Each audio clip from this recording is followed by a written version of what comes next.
Cette semaine à Enquête, sans images vidéo, que se passerait-il dans les cas d'abus policiers?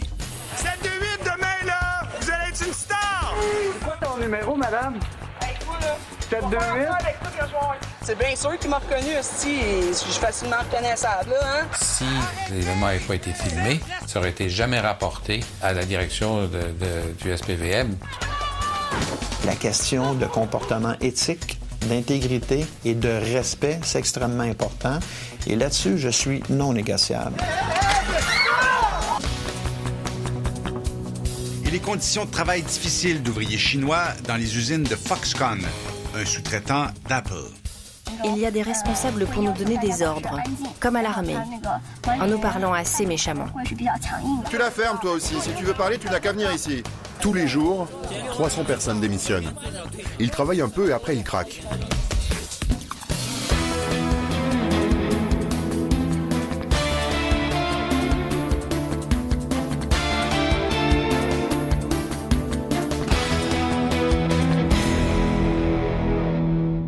Bienvenue à Enquête.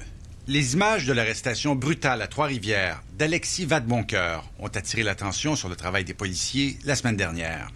Cet événement s'ajoute à l'arrestation musclée d'un citoyen par le matricule 728 à Montréal, sans compter les nombreux exemples d'emploi excessif de la force lors du printemps étudiant.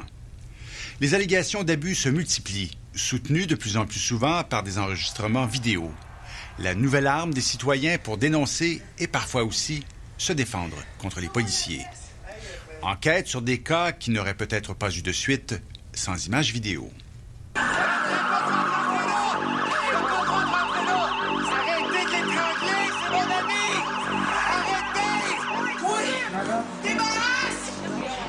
On n'a pas poivré, on n'a pas pété des faces, là.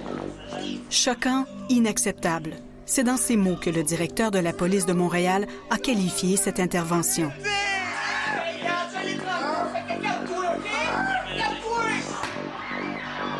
C'est loin d'être la seule intervention policière controversée ces derniers mois.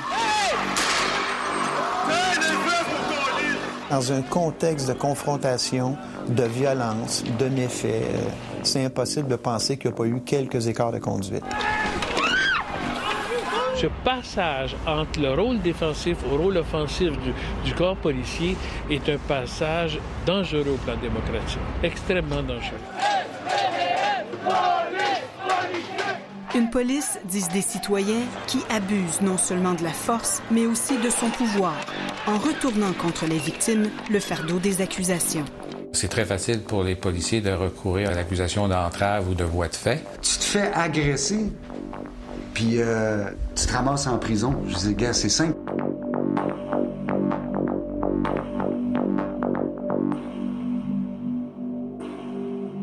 Hey, vous êtes bien niaiseux, c'est toi qui as crissé ça à terre? Ça aurait dû être une intervention de routine. C'est devenu un symbole de déshonneur. Pour une simple histoire de bière sur le trottoir, 2 personnes sont maîtrisées brutalement et 2 autres qui captent la scène, arrêtées et leur caméra saisie. Serge, laisse-toi faire! Serge, laisse-toi faire! L'agent Trudeau a déjà eu l'expérience d'être filmé en pleine action au printemps dernier. 728 demain, là! Vous allez être une star! Et on devine que c'est ce qui la met en colère. C'est quoi ton numéro, madame? Hey, toi, là! 728? C'est-tu 728? Qu'est-ce qui est arrivé, là? C'est bien sûr qu'il m'a reconnu, hostie. Je suis facilement reconnaissable, là, hein? Ben, une fille qui brasse, il n'y en a pas 12 000, hein? Après l'arrestation, une des caméras saisies se met en marche et enregistre les propos de Stéphanie Trudeau. Je ne sais pas poivré, mais non, mais j'étais sur le bord en tabarnak, par exemple. Ah oui, j'étais sur le bord, ça me tentant, Chris. Là, je dis, là, s'il faut que je poive, là, ça va faire les manchettes, là, tu sais. Si quelqu'un lui demande, c'est quoi, madame, votre numéro de matricule? Puis là, 2 fois, je dis, c'est-tu 728? C'est sûr qu'elle a de tabarnak, je suis reconnu. Elle doit se dire ça, tu sais. Mais il n'en était absolument rien. Quand la surprise a été énorme là, le lendemain matin. Sur l'enregistrement, on entend la policière raconter ce qui vient de se passer. Ils nous ont pas sauté dessus parce que, Chris, écoute, si tu veux sauter sur moi, tu vas avoir du fun, là. Ben, puis, ce commentaire. La policière a la profonde conviction d'avoir bien fait son travail. C'est tout filmé. Hein? Tout est filmé, tout tout est filmé de A à Z, les ordres, style, et pourquoi ils sont arrêtés. T'es en train de m'entraver. Si tu continues, je vais te faire une encolure jusqu'à temps que tu tombes inconscient. Regarde, tout est, tu sais, c'est tout A1, c'est tout legit, là.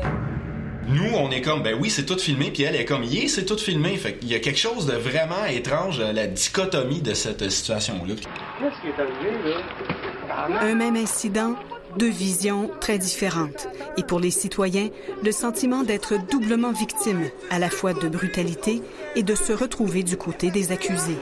Pouvez-vous essayer de ne pas le tuer, s'il vous plaît? L'agent 728 sera désarmé puis suspendu. Ce qui ne serait jamais arrivé sans la diffusion de la bande, estime la Ligue des droits et libertés.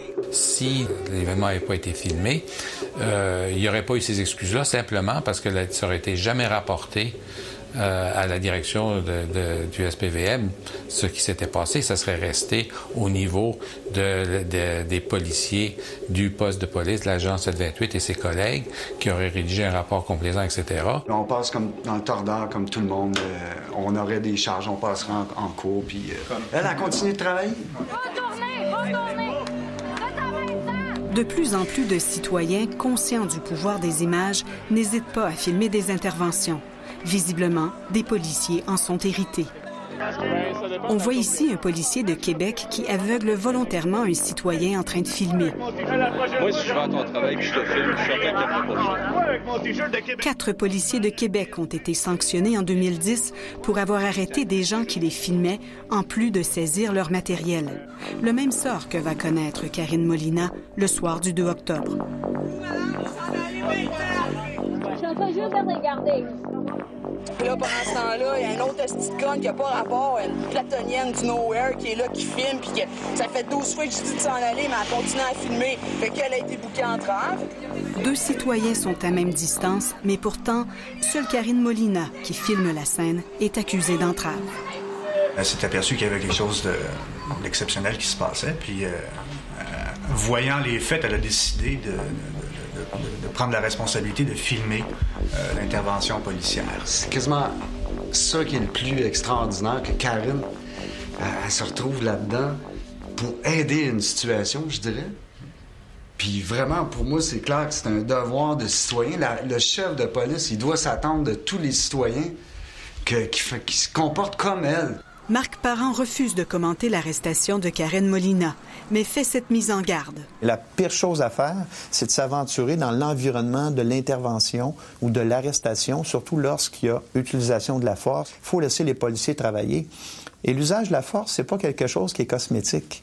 Lorsqu'on est obligé de contrôler quelqu'un avec la force physique ou une arme intermédiaire, on sait très bien que ça projette une image qui n'est pas nécessairement belle en soi. Karine Molina obéit pourtant. On la voit s'éloigner pour appeler le 911. Écoutez, je vais appeler la police aussi. Il n'a pas le droit de faire ça. Ils sont avancés comme ça pour me dire de ne pas filmer. Didier Berry affirme avoir été brutalisé parce qu'il tentait de filmer l'arrestation d'un de ses amis à la sortie d'un bar. Il est vidéaste et ex-collaborateur de Tandem, un organisme qui travaille avec la police. Donc j'aurais demandé est-ce que j'étais à distance raisonnable. Puis au lieu de me répondre, ils m'ont agrippé. Puis c'est là que j'ai commencé à me faire battre par les policiers. Didier Berry affirme qu'il se trouvait de l'autre côté de la rue, à bonne distance. Je me suis fait étrangler, je me suis fait poivrer. Et juste à temps que finalement, j'ai reçu des coups également, donc juste à temps que je perde connaissance. Et j'ai perdu connaissance. Quand j'ai repris connaissance, j'étais dans mon sang. Le médecin de l'urgence où il a été transporté confirme ses blessures. Mais ce serait lui le fautif, selon la police, qui l'accuse d'entrave et de voie de fait. L'histoire d'Eduardo Bustillos n'est pas très différente. Comme plusieurs, il a été choqué par une intervention policière à la sortie d'un spectacle de musique chilienne, en plein printemps étudiant. Il est intervenu auprès des policiers et s'est fait poivrer et matraquer. Mais c'est la suite de l'incident qui choque. On le voit, aveuglé par le poivre, quitter les lieux pendant que les policiers le rattrapent par derrière. Complètement aveuglé et je vois tout à coup qu'on me prend par l'épaule, on m'a projeté contre le sol. Et j'ai eu très mal en tombant, et surtout quand ils m'ont relevé. Eduardo Bustillos a eu l'omoplate fracturée. Les policiers l'ont déposé, menottes au poing, au coin de sa rue. On lui a remis une citation à comparaître pour entrave et voie de fait. Alors on m'a dit, tu vas signer le maudit papier pour qu'on décollisse d'ici. Tabarnak et blablabla. Sur le papier, j'écris malo. En espagnol, hein, c'est méchant. Didier Berry attend toujours d'être formellement accusé pour voir la preuve des policiers contre lui. J'aimerais porter l'attention surtout aussi sur le fait que, peut-être qu'ici on peut pas le voir, on le voit pas ici, mais il y a une caméra qui est au coin de Saint-André qui a tout filmé. Moi, qu'est-ce qui m'intéresse un peu, c'est qu'on ait accès à ces images-là. Et là, à ce moment-là, tout le monde va être au courant de la vérité. Si j'ai vraiment frappé des policiers, si vraiment j'étais dans une action négative, criminelle, moi, je pense que c'est ça qui est important, c'est que le monde ait accès à la justice. La police de Montréal a refusé de lui divulguer cette vidéo jusqu'à maintenant. Dans un cas où un individu voit une intervention policière inappropriée, puis j'utilise le terme inapproprié, décide d'intervenir pour dire, hey, poser des questions, qu'est-ce qui se passe? On va, justement, ça va se terminer peut-être par une accusation d'entrave ou de voie de fait sur les policiers. Si on voit un individu se blesser dans la rue, bien, comme citoyen, on a l'obligation d'intervenir. Quelqu'un qui n'est pas satisfait d'une intervention policière peut prendre des images à distance et il y aura toujours un recours possible de pouvoir justement aller en déontologie policière ou faire un signalement de cette intervention-là. Didier Berry, Eduardo Bustillos et les 4 personnes arrêtées par l'agent 728 n'ont qu'un an pour porter plainte en déontologie policière. Ils ne l'ont pas fait, de crainte de divulguer des éléments de leur défense. Tu pars pas en croisade contre la police parce que faut que tu marches direct Saint-Simonac que t'as des charges contre toi, tu sais. Puis si tu veux pas te retrouver en prison, c'est comme tiens-toi de clapper tranquille. C'est pas évident d'aller contre la police. Sa préoccupation, ça va être de se défendre contre les accusations dont il fait l'objet, plutôt que de porter lui-même une plainte ou des accusations. Sortez d'ici! C'est correct! Arrêtez! Arrêtez! Les accusations d'entrave et de voie de fait contre les policiers peuvent avoir un dangereux effet pervers. Moi, ce qui me préoccupe plus dans cet aspect-là, c'est si on a des policiers, et je parle pas du cas de M. Berry, là, mais si on a des policiers qui ont commis une bévue, qui ont, si vous voulez, commis une intervention inappropriée, et pour se couvrir, décident de porter des accusations d'entrave ou de voie de fait contre l'individu concerné, justement pour couvrir leur bévue. C'est plus ça qui me préoccupe, parce que là, c'est une atteinte directe au système judiciaire. Là. Après la pause, matricule 728 forme une recrue. Dans son cas, on ne peut pas dire que récemment, il y avait eu des accusations sérieuses, des comportements sérieux, inappropriés qui avaient été observés.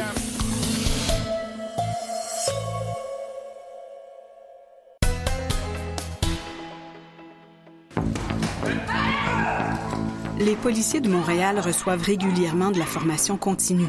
On leur enseigne l'usage de la force minimale. L'usage judicieux et éthique de la force, c'est quelque chose qui est constamment dans notre discours, dans nos pratiques, dans nos enseignements et dans la formation. Et qui devrait guider l'encadrement des recrues. Kevin Henry était en service depuis 3 mois seulement au moment de l'affaire 728. On avait confié son encadrement à Stéphanie Trudeau. Puis l'autre connasse qui n'a pas rapport, là, platonienne. Ça, c'est le téléphone de la connasse? Ça, c'est le téléphone de la connasse. Comment se fait-il que cette policière-là était dans un contexte où elle encadrait des recrues? Mais ça, c'est un autre élément. C'est que dans son cas, on ne peut pas dire que récemment, il y avait eu des accusations sérieuses ou des comportements sérieux, inappropriés qui avaient été observés par des gens en situation de supervision. Et c'est ce que je suis en train aussi de faire vérifier là, par l'enquête administrative et disciplinaire. Les autres policiers, ils n'ont rien fait. 728 à l'asperge du monde. Or, le même jour où elle a poivré des manifestants au printemps, l'agent Trudeau aurait malmené un citoyen à bord d'une autopatrouille. Sa feuille de route est parsemée de plaintes, généralement pour les mêmes griefs. Agressivité, manque de respect, force abusive. Elle a écopé 6 jours de suspension dans le passé. D'autres cas se sont réglés en conciliation.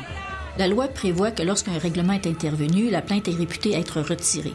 C'est vrai qu'elle est réputée être retirée dans le dossier personnel du policier. Mais ça n'empêche pas que le service de police sait qu'il y a eu un règlement dans un dossier et a copie de la plainte. Le service de police connaît donc la nature des reproches portés contre ses agents.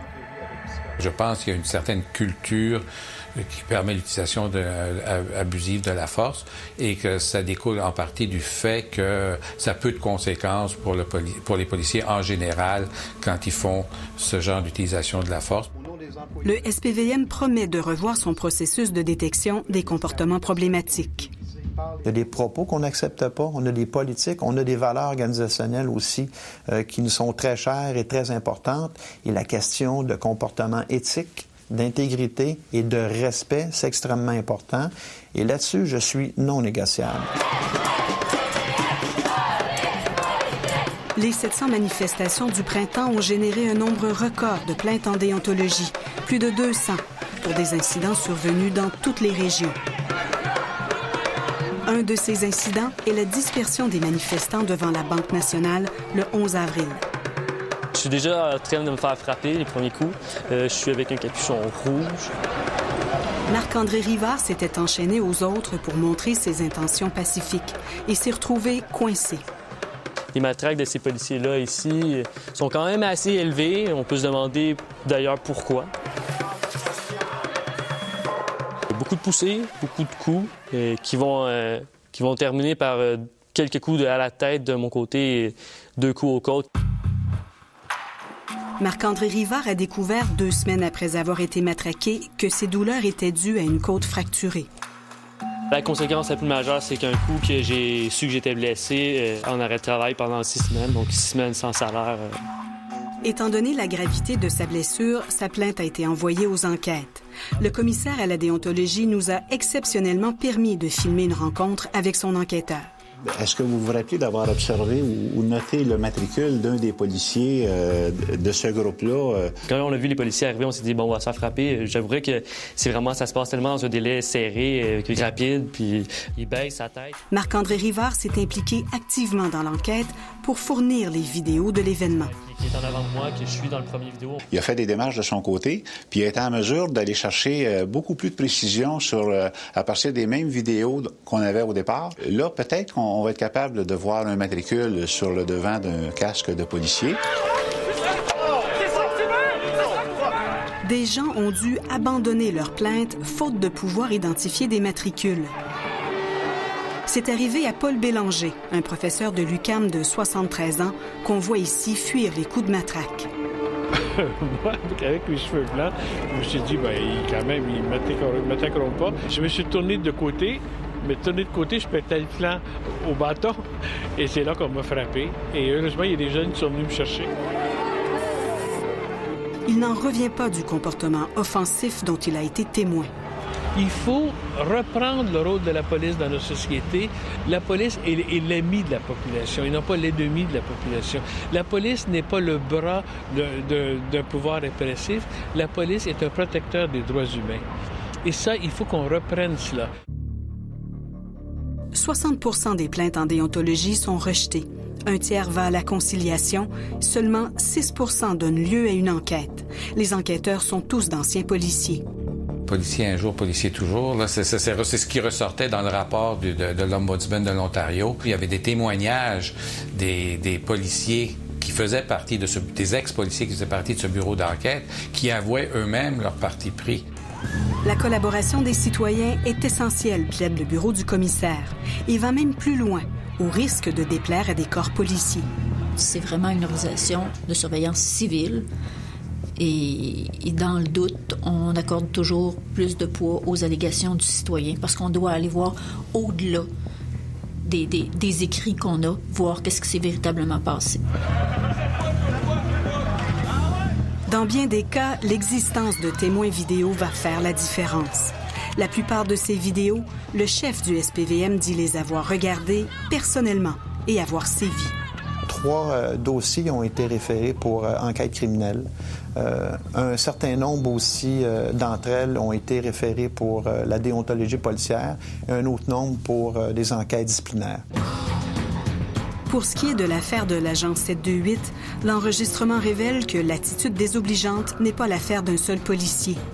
Voici les commentaires sur l'arrestation de Karine Molina, cette passante qui filmait la scène. Ah ouais? Elle a planté. Elle était baveuse en esti. On a dû rencontrer près de 80 témoins, environ une trentaine de policiers, une cinquantaine de citoyens, parce que pour nous, c'est important aussi de faire la lumière là, sur ce qu'eux avaient observé.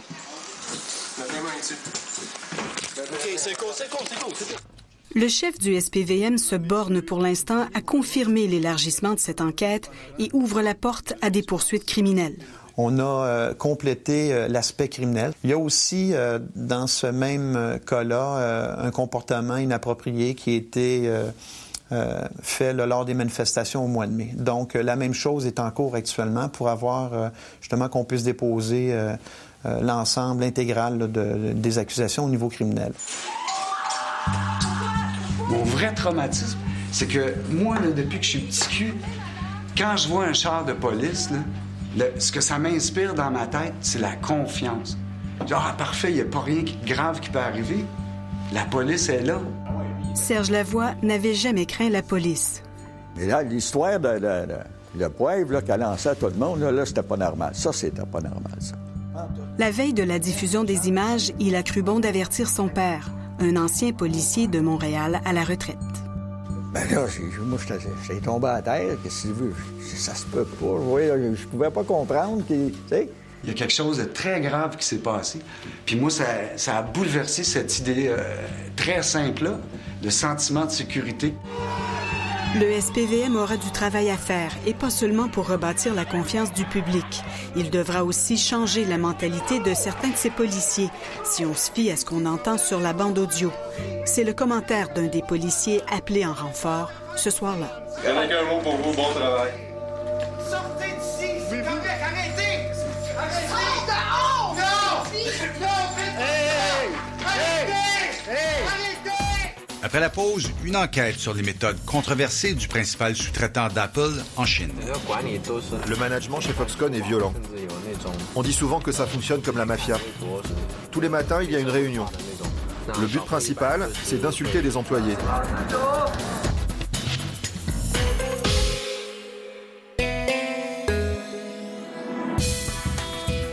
Le nom Foxconn ne vous dira sans doute pas grand-chose. C'est pourtant le principal sous-traitant de la compagnie Apple, qui assemble les iPod, iPhone et iPad, des produits mythiques qui ont fait exploser les bénéfices de la firme américaine.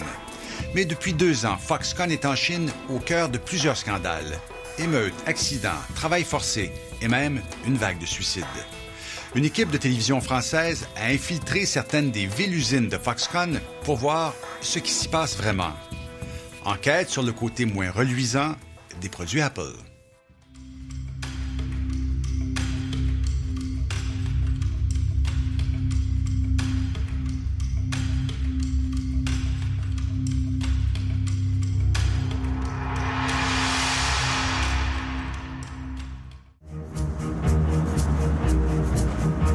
L'enquête démarre à Shenzhen, au sud de la Chine. C'est là que le pouvoir a lancé l'ouverture économique du pays il y a 30 ans. C'est là que Foxconn, une société taïwanaise, a implanté ses usines en Chine. Aujourd'hui, avec 1 400 000 personnes, c'est le premier employeur privé du pays. Selon Xu Rui, c'est surtout un employeur aux méthodes de gestion brutales. Chercheur dans une université de Canton, il enquête depuis 2 ans sur Foxconn. Il s'y est même fait embaucher plusieurs semaines pour en connaître tous les rouages. Pour aller de la porte sud à la porte nord, il faut prendre le bus et faire plusieurs stations. En taxi, ça prend 15 minutes à peu près. À l'intérieur, il y a entre 200 et 300 000 personnes. Cette usine est la première que Foxconn a construite en Chine dans les années 90. C'est également la base de l'entreprise dans le pays.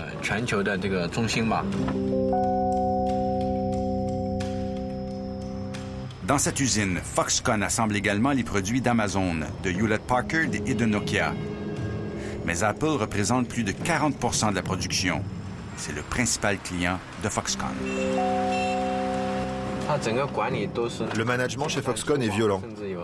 On dit souvent que ça fonctionne comme la mafia. Tous les matins, il y a une réunion. Le but principal, c'est d'insulter des employés, pour des raisons différentes. Soit à cause de la vitesse de travail, qui n'est pas assez rapide, soit parce qu'on vous reproche de jouer avec votre portable, ou de parler pendant le travail, ou bien parce que les produits sont défectueux. Des cadres vont insulter les employés en les traitant d'imbéciles ou d'idiots. Pour savoir comment fonctionne leur usine de Shenzhen, 2 jeunes Chinois se font embaucher et ont accepté de tourner les lieux avec des caméras cachées. Pendant plusieurs jours, ils vont vivre de l'intérieur le modèle de production Foxconn.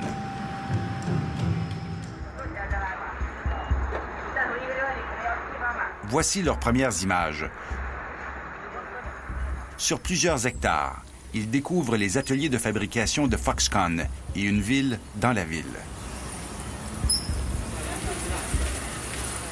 La plupart des employés viennent des provinces les plus pauvres du pays, à des centaines de kilomètres de là. Ils sont logés sur place dans ces immenses dortoirs. Beaucoup n'ont même pas 20 ans. Faut lever la main quand j'appelle votre nom. Une fois à l'intérieur, dès les premières minutes du recrutement, ils doivent se plier aux ordres. Des appels à n'en plus finir. Ils doivent faire la queue pendant des heures pour signer leur contrat. Il fait tellement chaud, mais pourquoi on refait encore l'appel? Tais-toi, tu gênes tous les autres. Arrête, il y a des centaines de personnes qui attendent à cause de toi. Bon, je reprends. Tout le monde devra se souvenir par cœur de sa place. Tu la fermes toi aussi. Si tu veux parler, tu n'as qu'à venir ici. Leur contrat signé, les 2 employés qui ont pris ces images livrent leurs premières impressions. Ça a duré toute la journée. Du recrutement, il y a des responsables pour nous donner des ordres, comme à l'armée, en nous parlant assez méchamment.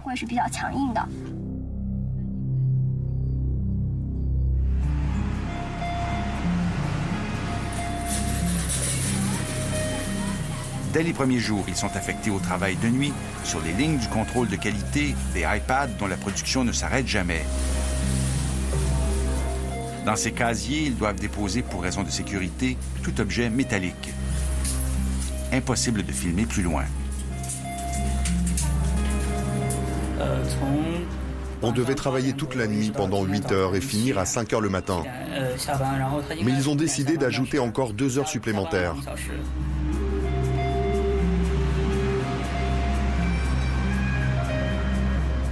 À l'intérieur, il fait un froid glacial. On n'a pas le droit d'avoir de montre avec nous. Et il n'y a pas d'horloge dans l'atelier. Le temps ne passe pas. C'est désespérant. Ça a été très dur cette nuit. Mais comment font les autres pour supporter tout ça?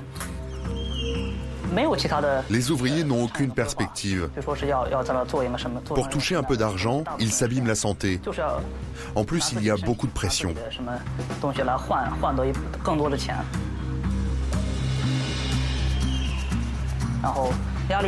Après le travail, chacun rentre à son dortoir et personne ne se parle. Ils dorment toute la journée et puis les ouvriers retournent travailler. Personne ne se connaît vraiment.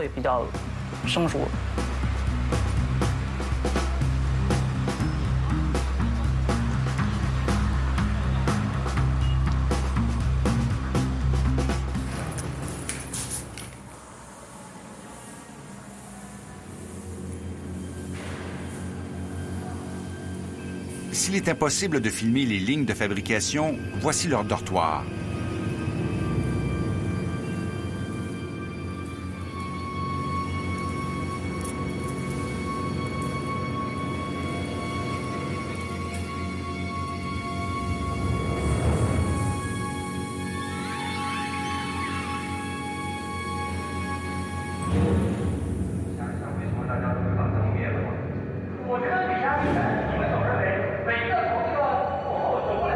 Des employés dédiés à la production qui vivent, dorment et mangent sur place. Voici leur cantine. On les voit attablés, seuls. À mon arrivée, dans mon dortoir, il y avait 2 filles. Une d'elles travaillait depuis 1 an et l'autre depuis plusieurs semaines. Elle ne s'était encore jamais adressé la parole.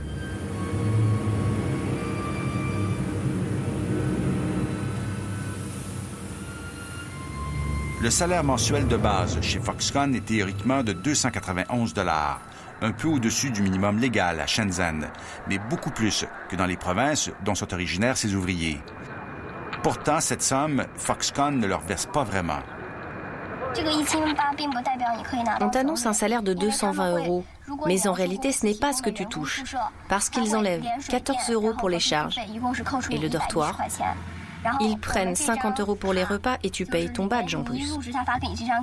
Et à cela, tu rajoutes le prix des assurances.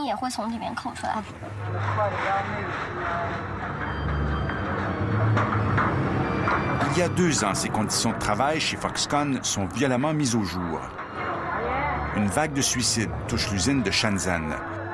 En seulement 5 mois, 14 ouvriers mettent fin à leur jour. La plupart se sont jetés du haut de leur dortoir.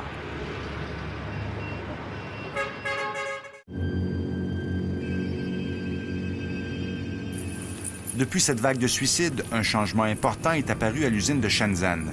Ces filets de sécurité installés à chaque fenêtre, de chaque dortoir et à chaque atelier. Apple assure que Foxconn a amélioré les conditions de travail et a ouvert ses portes à une organisation de contrôle. Foxconn a promis que l'été prochain, aucun employé ne dépasserait le quota légal d'heures supplémentaires de 60 heures par mois. Une assistance téléphonique appelée « La ligne de l'amour » a aussi été créée. Son numéro, le 78585, se dit « Aidez-moi » en chinois. Il est sur toutes les cartes d'identité de tous les employés. Foxconn tente aussi de ne pas embaucher les plus fragiles. En plus d'entrevues, il faut désormais passer un test psychologique. Les questions sont idiotes. On te demande par exemple si tu es dépressif ou colérique. Franchement, si tu veux te faire embaucher, tu ne vas pas le dire. D'ailleurs, le contrôle de santé coûte 7 €. Des filets anti-suicide, une ligne d'assistance téléphonique. Si des efforts ont bien été faits pour améliorer un peu le quotidien des ouvriers dans l'usine historique de Shenzhen, un suicide a tout de même eu lieu en septembre dernier. Mais est-ce un cas isolé?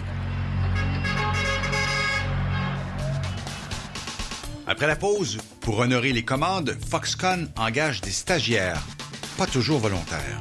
C'est l'école qui nous a envoyés ici. D'ailleurs, personne ne voulait venir, mais les professeurs nous ont dit que c'était obligatoire.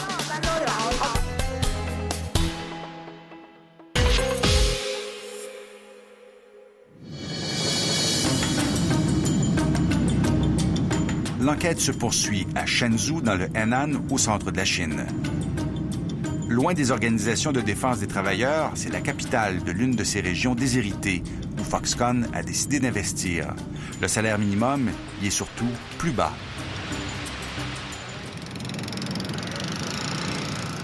Pour répondre à la production du iPhone 5, les conditions de travail seraient donc ici pires qu'ailleurs. C'est pour ça qu'en octobre, 3 à 4 000 personnes se seraient mises en grève, ce que conteste Foxconn. Pour loger les 200 000 ouvriers qui travaillent dans son usine, Foxconn est loin d'avoir fini les infrastructures.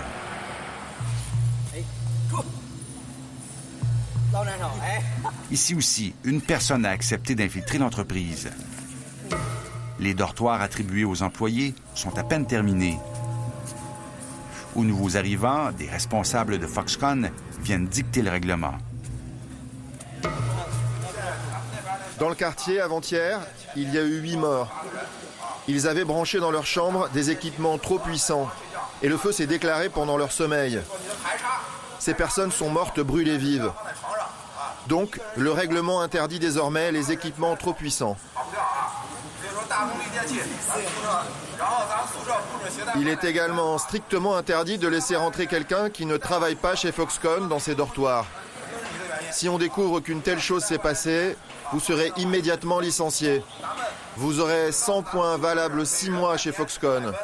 À chaque fois que vous n'obéirez pas à une règle, on vous enlèvera des points. Si vous passez en dessous des 60 points, vous serez viré d'ici.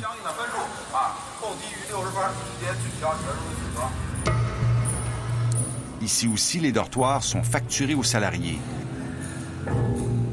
L'infiltrateur qui filme s'apprête à découvrir le sien.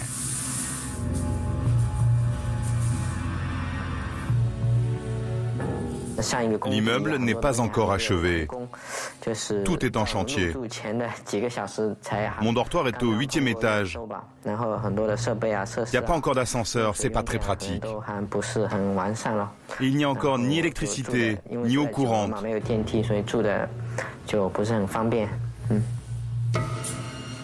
Là, c'est la vue de mon dortoir.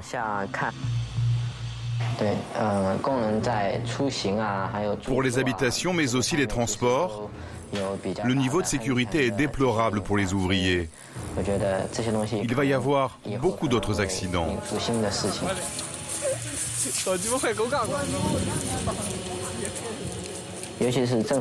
Ça se développe tellement vite que Foxconn et le gouvernement local n'ont pensé qu'à la construction des usines et pas à offrir un cadre de vie convenable pour les travailleurs.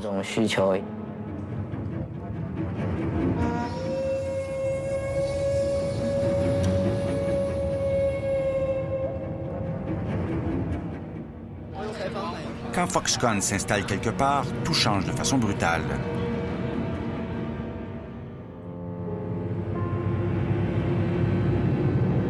Pour faire place nette à cette immense usine, des paysans ont été expropriés. Aujourd'hui, c'est au tour de ces petites boutiques de disparaître. Elles nourrissaient ou approvisionnaient les ouvriers en produits de base. Ce jour-là, des centaines sont démolies au bulldozer.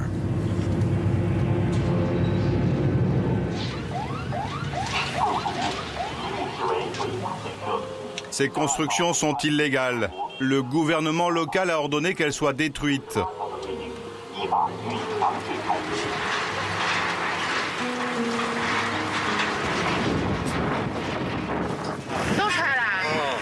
Vous aviez un magasin ici avant?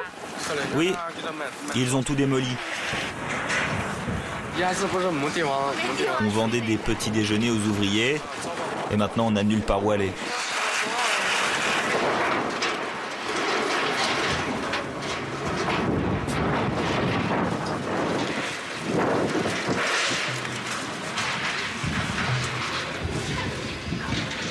Autour de l'usine, près des cantines ou dans le périmètre des dortoirs, l'infiltrateur rencontre des employés excédés par ses conditions de vie et de travail. Tous les jours, 300 personnes démissionnent. Ils travaillent un peu et après ils craquent. Tous les jours, il y a plein de départs. C'est pour ça qu'ils recrutent autant. Moi aussi, je ne peux plus travailler comme ça. Je vais tenir jusqu'à la fin de l'année et puis après, je me barre. Pour combler ces départs et honorer les commandes toujours plus importantes, les recrutements sont massifs. Le jour de l'embauche de l'employé qui filme en caméra cachée, ils étaient près de 2000 personnes à entrer chez Foxconn. Mais c'est encore insuffisant. La société aurait recours à d'autres méthodes. Des stagiaires souvent âgés de seulement 16 ans et pas toujours volontaires.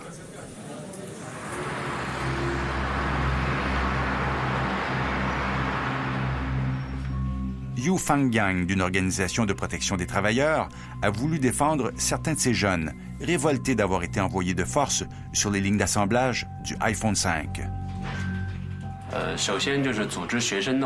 Pour les écoles, c'est facile d'envoyer des masses de main-d'œuvre. Pour Foxconn, recourir aux stagiaires a plusieurs avantages. C'est moins cher, c'est facile en termes de gestion et ils n'ont pas besoin de les former. Normalement, ces stages doivent être en rapport avec la formation des étudiants. Ces derniers doivent être consentants et ne pas travailler de nuit. Mais le sous-traitant d'Apple respecte-t-il bien cette législation? Selon une source interne, à Chengzhou, où sont assemblés les iPhone 5, les stagiaires seraient jusqu'à 15 000, 7 % des ouvriers. Foxconn refuse de commenter ce chiffre. Selon Apple, il serait 3 fois moins.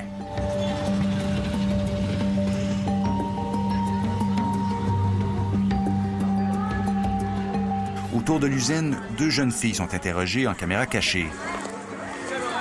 Elles ont 16 ans et sont stagiaires chez Foxconn pour 3 mois. Contrairement à ce que prévoit la loi, elles sont bien, ici, contre leur volonté. Vous faites des études pour devenir aide-soignante et vous travaillez chez Foxconn, mais pourquoi? Quel rapport? Aucun. On travaille à la chaîne. Mais ce n'est pas en rapport avec vos études? Non, mais c'est l'école qui nous a envoyés ici. D'ailleurs, personne ne voulait venir, mais les professeurs nous ont dit que c'était obligatoire. Pendant le tournage de ce reportage, un employé de 22 ans de l'usine Foxconn de Shenzhou, celle-là même qui a été infiltrée, vient de se suicider. Il travaillait sur les lignes de fabrication de la carte mère de l'iPhone 5.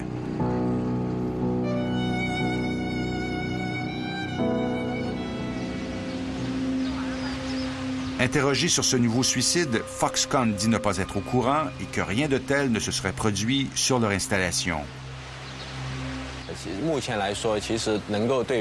Pour l'instant, les seuls qui puissent mettre la pression sur un groupe aussi puissant que Foxconn, c'est Apple.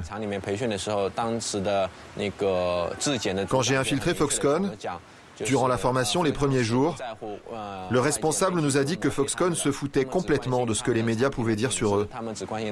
Ils tiennent uniquement à la qualité des produits et à la satisfaction des clients. C'est pour cela qu'Apple a une grande responsabilité.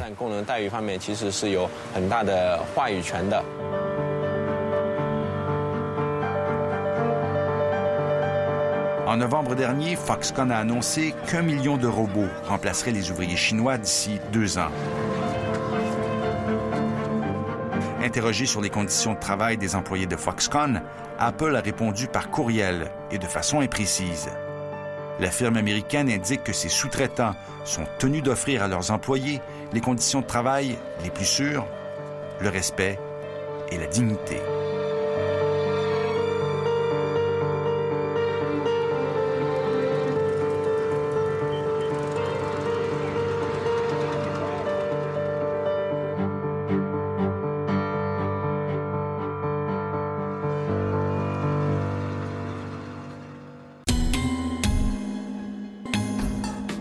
La semaine prochaine, Enquête, incursion dans le monde carcéral. Tu peux être 15 couchés là-dedans, à côté de l'autre à terre. Nous, on ne considère pas que ça brime leur intimité.